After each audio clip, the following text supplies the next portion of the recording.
जय मैथिल जय मिथिला। हम सुनीता झा नीति समस्त मैथिल लोकन के यथोचित प्रणाम करै छी। और आज हम एकटा भगवती के गीत लऽ कऽ एलहुँ हैं। आशा करै छी सब गोटा के बहुत नीक लागत। और जो हमर गीत सबके पसंद आवे तो हमरा चैनल के सब्सक्राइब करब और लाइक करब, शेयर करब और बिल्कुल कंजूसी नहीं करबे। भजन के आनंद लिया, माता जी के भजन है। और जे गोटा नहीं केने छी, नया छी, तिनका सबसे निवेदन है लाइक शेयर सब्सक्राइब करू। और जे केने छी तिनका हम बहुत बहुत आभार प्रकट करै छी।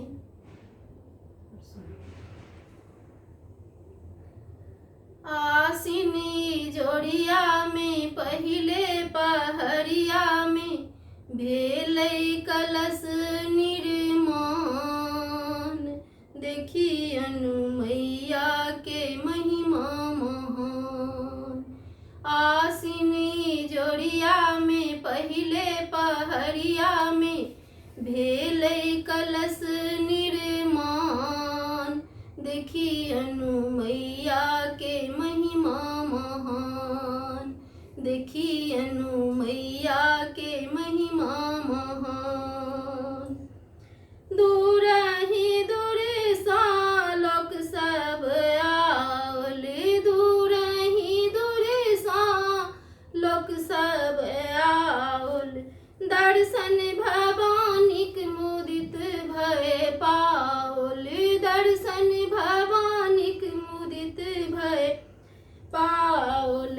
एक डगरिया सा देखे नजरिया सा, एक डगरिया सा देखे नजरिया सा, मैया मारे मुस्कान, देखी अनु मैया के महिमा महान, मैया मारे मुस्कान, देखी अनु मैया के महिमा महान।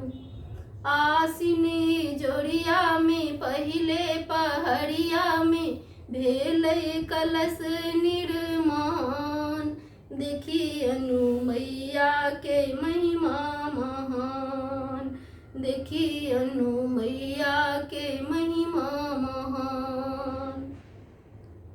दाया बगल में लक्ष्मी विराजे, दाया बगल में लक्ष्मी विराजे, सरस्वती बाया में बीना बजावे, सरस्वती बाया में बीना बजावे।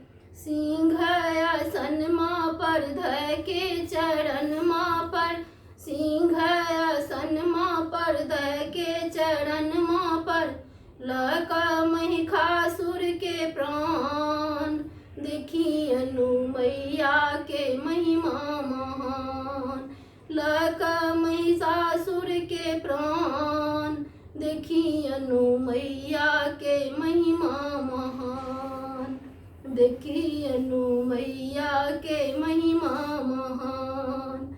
आसिनी जोड़िया में पहिले पहरिया में भेलै कलश निर्माण, देखी अनु मैया के महिमा महान, देखी अनु मैया के महिमा महान। असुर संहारी मैया काली कहाबी, असुर संहारी मैया काली कहाबी, सुर नर मुनि के लाज बचाबी, सुर नर मुनि के लाज बचाबी।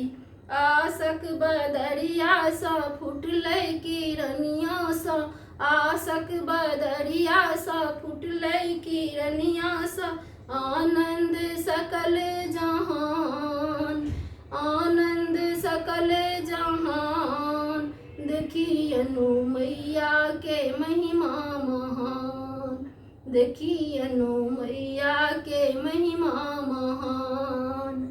आसिनी जोड़िया में पहिले पहरिया में भेलै कलश निर्माण, भेलै कलश निर्माण, देखियनु मैया के महिमा महान, देखियनु मैया के महिमा महान। बहुत बहुत धन्यवाद। और सब गोटे से निवेदन जो हमारे चैनल के सब्सक्राइब और लाइक शेयर करूँ, कंजूसी बिल्कुल नहीं करिए। धन्यवाद।